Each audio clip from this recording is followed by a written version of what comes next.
Welcome to the Word of Truth. This is Teacher D.H. Spoon. Today's message is called God Knows Best. When you enter into a personal relationship with the Lord and you try to establish your relationship with the Lord, most people say, Lord, do for me what I can't do for myself. A lot of people don't know exactly what to do, and when they don't understand, they say, God, do for me what I can't do for myself. You know, when we ask God to do for us what we can't do for ourselves, then we shouldn't fight against him. We have to trust what he does, and we need to go with the flow. A lot of times God do for us what we can't do for ourselves, and people try to fight against it in order to leave them. It leaves them frustrated. It leaves them frustrated because they fighting against what God is doing for them, what they couldn't do for themselves. A lot of times we think that we know best, and we think that our plan and our ways is better than God's ways. But when you go to God, you ask God to do for you what you can't do for yourself. You have to trust him. You have to have faith. And see, when you look in the natural of things may seem like it's not going to work out, but you have to trust God, because God don't do things the way we do it. God does things differently. His ways and thoughts is higher than ours. And the enemy always wants you to look in the natural of things to make you have disbelief. So things will look like, because in the natural, things gonna look like it's not working, but supernaturally God is behind the scenes working things out.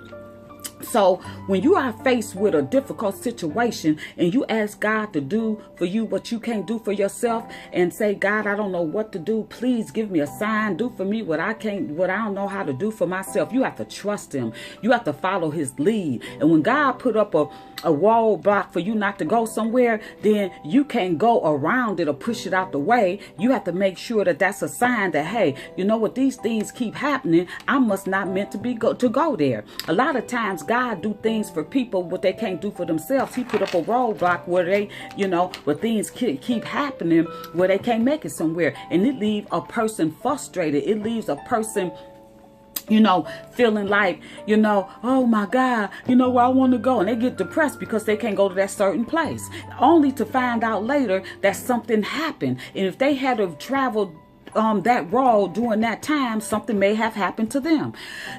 God will save you from attacks. God will save you from accidents. God will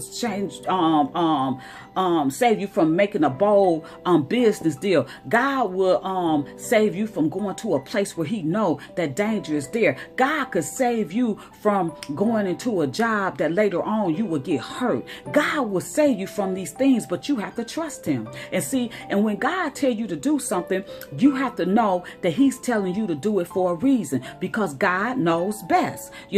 And just like when God told King Saul to kill all the Amalekites, everything, including the king, with King Agag. He said, don't bring nothing back alive. But you know what Saul did? He brought King Agag back, and he brought some of the oxen and stuff, some of the things back. So when Samuel said, what did you do? Because God told Samuel, what have he done? I told him to kill everything. What is this I hear? Do I hear some cattle? Do I hear something that he saved? Do I hear the king that he saved? Why did he do this when I gave him specific instruction? I told him to kill everything. See, Saul, he wanted not to do the whole thing God told him to do. He called himself thinking he knew best. See, God, if he told him to kill King Agag and everything for a particular reason. If God tell you to do something, you don't have to understand it. God knows best. He knows why he's telling you that, And so the kingdom was stripped from Saul is because he disobeyed a direct order. When God tells you to do something, he knows best, and you have to trust him. Just like with Gideon, it was multitudes of soldiers against him. It was over 100,000 soldiers against him. But yet and still, God told him that he had too many people. So Gideon ended up with thousands of men. Then he ended up with 300 men, But see, in the natural, people get frantic. People get depressed. People want to roll over and die. People want to give up because You know, they'll say, you know what? It's over 100,000 people after us. And God told us we have too many men and we don't even have as many as they have. And God tell us to give up all these men. All we needed is 300 to fight against over 100,000. See, in the natural, people will give up. In the natural, people will think God don't know what he's doing. But God's ways and thoughts is much higher than ours. And you know why? It's because, see, God wanted to get glorified in that situation. God wanted Gideon to know that it wasn't him or his men that was going to overcome those 100,000 plus soldiers. He wanted to know that it was God's might. It was his power that did it. And see, a lot of times God will move your little ego out the way to show you that it's him. And see, God's ways and thoughts is higher than ours. God's ways is not our ways. God's thoughts is not our thoughts. And see, and that's why we have to make sure we trust him. That's why we have to make sure that we put his ways and thoughts above our own. And we have to realize that God's ways is higher than ours. God knows best. When God tell you to do something, it's for a reason. Just like the man that was born blind. He was born blind for a reason. And when Jesus' disciples asked him, you know, teacher, why is all these, why was this man born blind? Did his parents sin? Did he sin? What did he do? You know? And so Jesus said he didn't do anything. He was born blind so that God's glory will be revealed, you know? And he was just letting them know he was born blind because everybody knew that he was born blind. So if he became able to see, then people will know, hey, we know that it wasn't a doctor that he was able to see. We know he was born blind, so something miraculous must have happened. So Jesus had spat down on the ground, made some mud, made some clay, put it on his eyes, told him to go and wash, you know, in the pool, and he was able to see. And when the Pharisees and stuff saw him, they was like, how was you able to see? He said, all I know is this man called Jesus, the ones that y'all don't like, the one that y'all talked against. He told me to go and wash after he spit on the ground and put some mud on my eyes. He told me to wash. I wasn't able to see, but now I see now. You know, they even went and got his parents. His parents was like, hey, you know what? He's of age. Ask him, you know? And so when they asked him again, he was like, look, I'm telling you again, you can ask me 50,000 times. You can ask me backwards. You can ask me in between. But I'm going to give you the same answer. This man that you call Jesus, the man that y'all don't like, the man that y'all don't want nobody to follow, is the one who made me see. He told me again. He put some clay on my eyes, some mud. He spit on the ground. Made some mud, clay, whatever you want to call it, put on my eyes. He told me to go wash. I was born blind. I couldn't see, but now I can see now.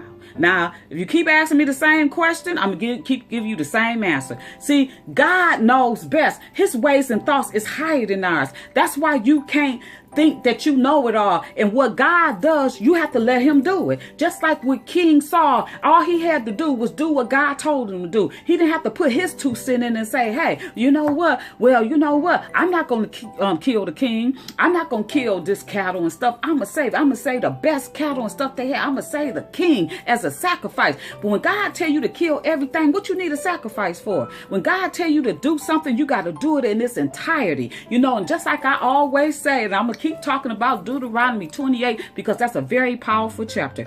People don't like to pay attention to it, but you're going to have to realize if you don't hearken diligently to God's voice, you know, curses is going to come upon you. But if you do hearken diligently to God's voice, blessings and life will come in your life. And if you want blessings, that means you have to trust God. You have to know he knows best. So when he tell you to do something, you have to do exactly what he tell you to do. Just like Adam and Eve from the beginning. God say, don't eat off the tree of knowledge of good and evil, unless you will surely die. So the enemy gonna come. The enemy always make things look appealing to you if it's something that you're supposed to stay away from. But he'll make something look bad if it's something that you're supposed to do. See, he like to manipulate things. He like to alter things. He like to make you look in the natural at things, but he don't like for you to look right. And see, what you have to realize is that's why you have to trust the word of God. God said that the just live by faith and not by sight. So when you're walking in the ways of the Lord, you have to make sure that you listen to him, that you trust him, that you trust his direction,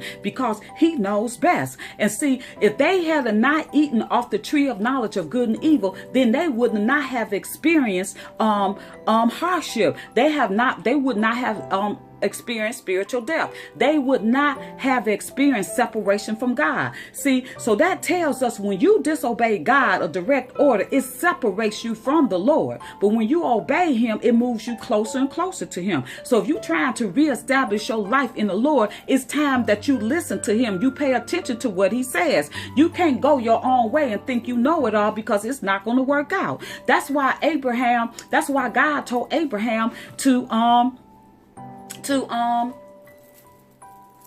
sacrifice his son Isaac. He said it for a reason. God knew best, because God was testing him. When God is trying to take you to a next level, he's going to test you. He's going to give you some hard tests. He's going to see if you're going to withhold doing what he told you to do. He's going to see if you're going to withhold something that you like, something that's precious to you. And we know that Isaac was the promised child. So God say, I want you to sacrifice him. So Abraham, he didn't follow his own judgment. And plus, this was a time for him to redeem himself when God told him that he was going to bless him and Sarah with a child, but they didn't trust him at first. They,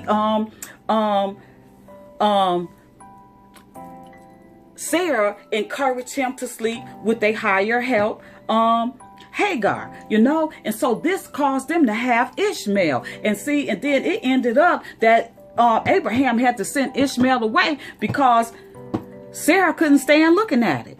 Looking at him when she the one who encouraged Abraham to sleep with Hagar. So he had to send both of them away. But this was a time for him to redeem himself by sacrificing Isaac. And plus, it was to show God that he trusts him, and that God was able to, if he was able to trust him with something he really loved, God say, I could trust you with more. So God told him to sacrifice his son, and he did. And even Isaac laid down too. And see, that's why Abraham was called a friend of God. And that's why God took him to a high mountain and say, far as you could see, I will give it to you. He was called a friend because God said that you would not hold no good thing from me. You wasn't going to withhold your son Isaac. I told you to sacrifice him, and you was going to do it. So now that I know that you won't withhold nothing from me, I won't withhold nothing from you. From you either.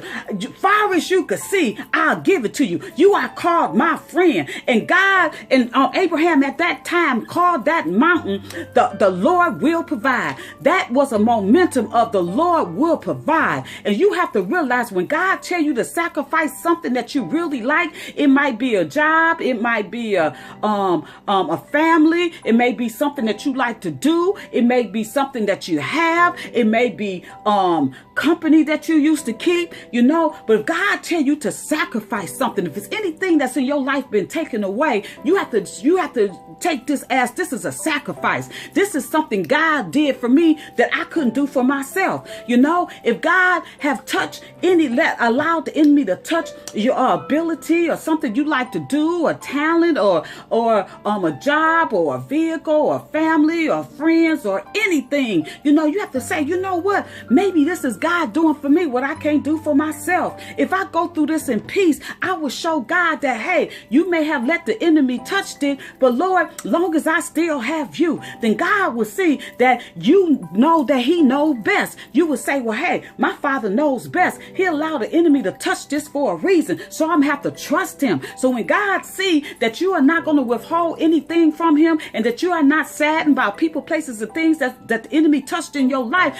God will say, well, hey, you know what? He will take you on the high mountain and he will say, far as you could see, I'll give it to you. Then you will be called a friend of God if you don't withhold anything, and he will give you double. You see that what happened to Job, God restored double in his life. Yes, everything was taken away. Yeah, Job was sad at first until he came to his senses and he had to realize, you know what? I'm questioning these things, but God created them all. I came in the world with nothing. I'm going to leave with nothing. God knows best. I shouldn't question him about anything. So what's going on, whatever going on in your life, you have to think about Job, how God restored double. He had more than he had in the later than he had in the beginning. And see, God is going to touch your stuff too. The things that you lost, when God restored, you're going to have double than what you lost. You're going to be like a lady who's carrying a baby. She's uncomfortable. And the closer she get to delivering the baby, and to giving birth to the baby, the more uncomfortable she is and the more pain she has.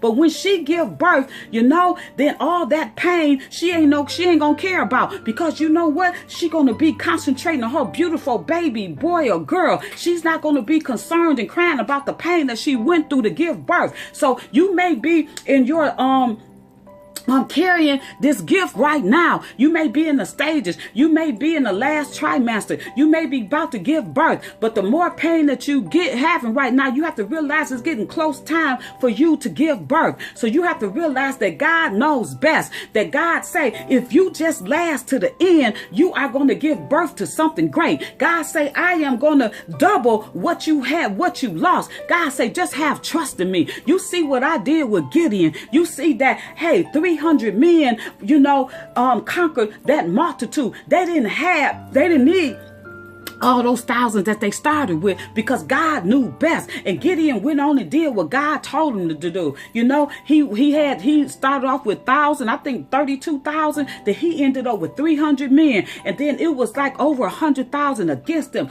But they defeated each and every one of them because God knew best. God wanted to be glorified. The man that was born blind, he was born blind for a reason. God knew best. God wanted to be glorified. So God made sure Jesus healed him when he was up of age and when he could talk for himself, and he knew what the deal was. He knew who had touched him. He knew who had healed him, and just think about